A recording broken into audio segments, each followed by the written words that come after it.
آیت درود میں نے تلاوت کرنے کا شرف حاصل کیا،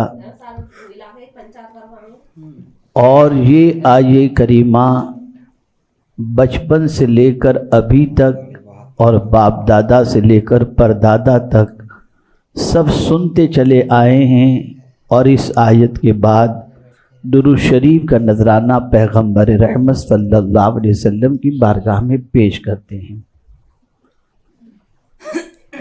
میں سب سے پہلے اس آیت کے شان نزول کے حوالے سے اور اس کا تھوڑا سا بیک گراؤنڈ آپ کو بتاؤں، اور اس کے بعد رحمت عالم صلی اللہ علیہ وسلم پر درود شریف کا نذرانہ پیش کرنا یہ کتنا بڑا عمل ہے، اس کی تھوڑی سی وضاحت آپ کے سامنے کروں۔ آقا کریم صلی اللہ تعالی علیہ وسلم جب لوگوں کو اسلام کی دعوت دیتے تو دعوت جن کو پیش کی جاتی کچھ متاثر ہوتے، اور کچھ کے دلوں میں شدت کے ساتھ آقا کریم صلی اللہ علیہ وسلم کے لیے نفرت ہوتی، تو وہ لوگ جو رحمت عالم صلی اللہ علیہ وسلم کی دعوت کو قبول کر لیتے اور زمرہ اسلام کے اندر شامل ہو جاتے، تو وہ لوگ جو دعوت دین قبول نہیں کرتے تھے وہ نفرت میں قبول کرنے والوں کو ستاتے تھے، پریشان کرتے تھے، اور حضور صلی اللہ علیہ وسلم کی راہوں میں بھی کانٹے بچھاتے تھے۔ اس کے باوجود پیغمبر رحمت صلی اللہ علیہ وسلم اپنے مشن کی رسپانسبلٹی کو نبھاتے اور اپنے کام میں لگے رہتے، اور وہ لوگ جن کی قسمت میں اللہ عز و جل نے دین اسلام رکھا تھا وہ قبول کرتے چلے جاتے، تو حضور صلی اللہ علیہ وسلم کی عظمت کو، مقام اور مرتبے کو کم کرنے کی غرض سے اس زمانے کے دشمن اسلام حضور صلی اللہ علیہ وسلم کی توہین، حضور صلی اللہ علیہ وسلم کے خلاف لب کشائی اور حضور صلی اللہ علیہ وسلم کو برا کہنا شروع کر دیا۔ ان کے ذہن میں یہ بات تھی کہ ہم اگر حضور صلی اللہ علیہ وسلم کی کرٹیسائز کریں گے تو لوگ حضور صلی اللہ علیہ وسلم سے دور ہو جائیں گے، ان کی عظمتیں ان کے دلوں سے نکل جائیں گی، تو میرے پروردگار نے حضور کی عظمت کو بیان کرنے کے لیے یہ آیہ کریمہ نازل فرما دی کہ تم کیا میرے محبوب صلی اللہ علیہ وسلم کو جانو اور ان کی عظمتوں کو جانو، وہ اتنے بلند و بالا مقام پر فائز ہیں کہ میں خود خدا ہو کر ان پر رحمت نازل کرتا ہوں، اور صرف یہ کام میں نہیں کرتا، میرے فرشتے بھی محبوب صلی اللہ علیہ وسلم پر رحمتوں کو نازل کرتے ہیں۔ یہ اتنی عظیم آیہ کریمہ ہے اور یہ اتنا عظیم حکم ہے، اور درود شریف اتنا عظیم عمل ہے کہ میرے پیارے آقا صلی اللہ علیہ وسلم کے پیارے دیوانوں، درود اگر فرشتہ پڑھتا ہے تو اللہ تعالیٰ اس درود پڑھنے والے فرشتوں کو اپنا فرشتہ کہتا ہے، یوں تو سارے فرشتے اس کے ہیں۔ مثال کے طور پر میں آپ کو بتاؤں، حضرت آدم علیہ السلام کے لیے رب قدیر نے فرشتوں کو حکم دیا وَإِذْ قُلْنَا لِلْمَلَائِكَةِ اسْجُدُوا لِآدَمَ، اللہ فرماتا ہے جب ہم نے فرشتوں کو کہا کہ آدم کو سجدہ کرو تو سارے فرشتوں نے سجدہ کیا سوائے ابلیس کے، لیکن کہیں ان سجدہ کرنے والے فرشتوں کو یا ان کی نسبت کو اللہ نے اپنی طرف نہیں فرمائی، فرمایا فَسَجَدَ الْمَلَائِكَةُ كُلُّهُمْ أَجْمَعُونَ، سارے فرشتے حضرت آدم علیہ السلام کے سامنے جھک گئے۔ لیکن جب بات درود کی آتی ہے تو فرماتا ہے ان اللہ وملائکتہ، بے شک اللہ اور اس کے فرشتے، اللہ نے ان فرشتوں کی نسبت اپنی طرف کر کے بتائی کہ جو فرشتے ہیں وہ میرے تو ہیں ہی، لیکن میرے محبوب پر جو درود پڑھتے ہیں، رحمتیں نازل کرتے ہیں، وہ میرے خاص فرشتے ہیں۔ تو جو حضور صلی اللہ علیہ وسلم پر درود پیش کرتا ہے، آقا کریم صلی اللہ علیہ وسلم پر تحفہ درود پیش کرتا ہے، وہ عام نہیں ہو جاتا، اللہ کے خاص بندوں میں ہو جایا کرتا ہے۔ آپ ذرا سوچیں اور اندازہ لگائیں، آقا کریم صلی اللہ علیہ وسلم نے ارشاد فرمایا، جو شخص شب جمعہ 100 مرتبہ درود پڑھے، 100 مرتبہ، سرکار صلی اللہ علیہ وسلم فرماتے اللہ اس کی 70 حاجتیں دنیا کی اور 30 حاجتیں آخرت کی پوری فرمائے گا۔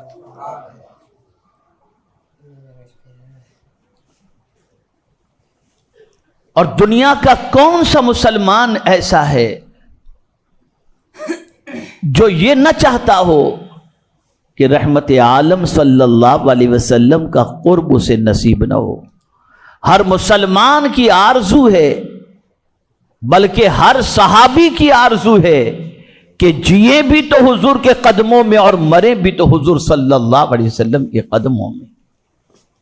اب حضور صلی اللہ علیہ وسلم کیا فرماتے ہیں کہ مجھ سے قریب کون ہوگا، سب سے زیادہ مجھ سے قریب کون ہوگا، اور مجھ سے اگر قریب ہونا ہے تو تمہیں کیا کرنا ہوگا؟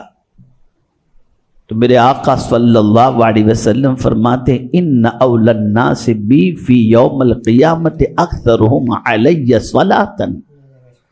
آقا کریم صلی اللہ علیہ وسلم ارشاد فرماتے ہیں کہ بے شک لوگوں میں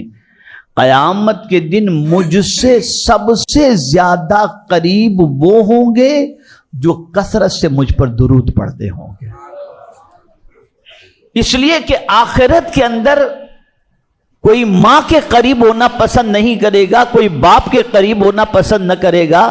نہ ماں قریب کرنا پسند کرے گی، نہ باپ قریب کرنا پسند کرے گا، سب نفسی نفسی میں ہوں گے۔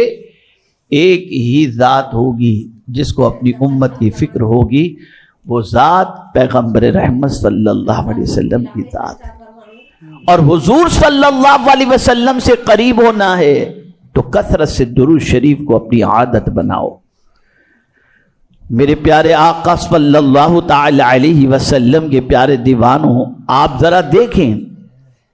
تاجدار کائنات صلی اللہ علیہ وسلم کی بارگاہ میں درود شریف کا نذرانہ پیش کرنا یہ کتنا بڑا عمل ہے اور اس کا فائدہ کتنا عظیم ہے۔ دنیا ہی میں نہیں بلکہ اللہ تعالیٰ آخرت میں، بلکہ ہر تکلیف کے اندر کثرت سے درود شریف پڑھنے والے کی مدد فرماتا ہے۔ آئیے میں آپ کو بتاؤں،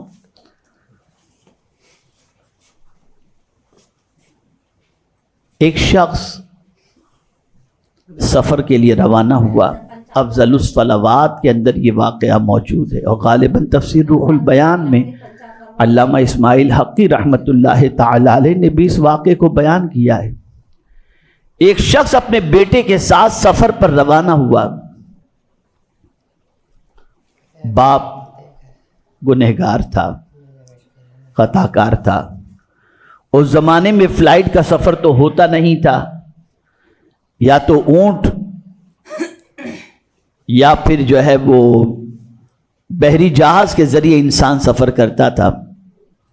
باپ بیٹے سفر کے لیے روانہ ہوئے، دوران سفر اچانک باپ کی طبیعت خراب ہوئی اور باپ کا انتقال ہو گیا۔ بیٹا جو اپنے باپ کے ساتھ تھا، انتقال کے بعد بے پناہ پریشان ہوا، اور پریشانی اور اس وقت بڑھ گئی کہ انتقال کے بعد اس کے باپ کے چہرے کا رنگ ایک دم سیاہ ہو گیا، کالا ہو گیا، اور پیٹ بڑھ گیا۔ ایک تو باپ کا انتقال اور دوسرا باپ کی یہ حالت، اسے دیکھنے کے بعد وہ بیٹا پریشان ہوا کہ میں اپنے باپ کو غسل دینے کے لیے کس کو بلاؤں جو بھی میرے باپ کو دیکھے گا تو اس کی حالت دیکھ کر اس کے دل میں میرے باپ کے لیے نفرت پیدا ہوگی. لیکن بہرحال بیٹا تھا، تدفین کا معاملہ بھی تھا، تکفین کا معاملہ بھی تھا، تغسیل کا بھی معاملہ تھا. اسی شش و پنج میں تھا، جنگل و بیابان ہے، ٹینشن ہی ٹینشن کے اندر تھکا ہوا تھا. آنکھ لگ گئی. آنکھ کا لگنا تھا کہ اس نے دیکھا ایک نورانی چہرے والے بزرگ تشریف لاتے ہیں اور پوچھتے ہیں تو اتنا پریشان کیوں ہے؟ وہ کہتا ہے دیکھیے میرے والد سفر کے اندر انتقال کر گئے اور ان کے چہرے کی یہ پوزیشن ہے، جسم کی یہ پوزیشن ہے. کہا غم نہ کر. اور پھر وہ نورانی چہرے والے بزرگ نے اس کے چہرے پہ ہاتھ پھیرا، پیٹ پر ہاتھ پھیرا. تو اس شخص نے، اس بچے نے اپنے باپ کی پوزیشن دیکھی تو باپ کی کیفیت اس ہاتھ کے پھیرنے کی وجہ سے چہرہ بھی روشن ہو گیا اور پیٹ بھی نارمل ہو گیا. اس کی آنکھ کھلی،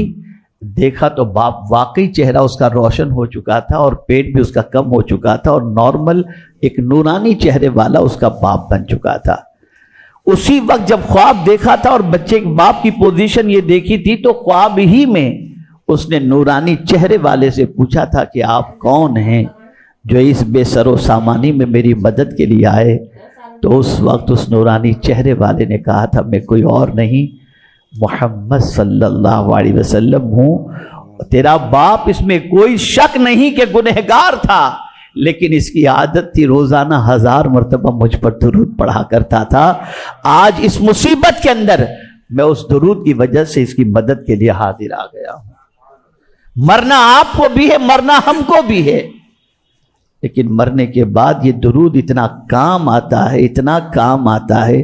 جیتے جی بھی کام آتا ہے اور مرنے کے بعد بھی اللہ کے رسول صلی اللہ علیہ وسلم پر تحفہ درود و سلام پیش کیا جائے اور اس کی عادت اگر انسان بنا لے تو یہ درود اس کی دنیا کی مصیبتوں کے لیے بھی کافی ہے اور آخرت کی تکلیفوں کے ازالے کے لیے بھی کافی ہے.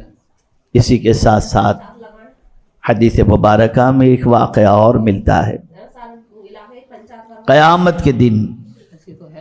بندے کے اعمال تولے جا رہے ہوں گے. ایک بندے کی سچویشن یہ ہوگی کہ کثرت گناہ کی بنیاد پر اس کا پلڑا اور گناہوں کا دفتر جب میزان پر رکھا جائے گا تو کثرت گناہ کی وجہ سے اس بندے کے لیے اللہ عز و جل کی جانب سے حکم ہوگا کہ گناہوں کی کثرت کی وجہ سے اس بندے کو جہنم میں ڈال دیا جائے. اس موقع پر رحمت عالم صلی اللہ علیہ وسلم میزان کے پاس پہنچیں گے اور اپنی آستین مبارک میں سے ایک پرچہ نکالیں گے. اس پرچے کو میزان کے پلڑے میں، نیکیوں کے پلڑے کے اندر رکھ دیا جائے گا تو نیکیاں زیادہ ہو جائیں گی، گناہ کم ہو جائے گا. حکم ہوگا کہ اس بندے کو جنت میں ڈال دو. وہ بندہ اس پرچہ ڈالنے والے بزرگ کی بارگاہ میں عرض کرے گا آپ کون ہیں کہ اس وقت میری مدد کے لیے آئے؟ تو اس وقت نورانی چہرے والے رحمت عالم صلی اللہ علیہ وسلم فرمائیں گے میں محمد صلی اللہ علیہ وسلم ہوں اور تو جو روزانہ مجھ پر کثرت سے درود پڑھا کرتا تھا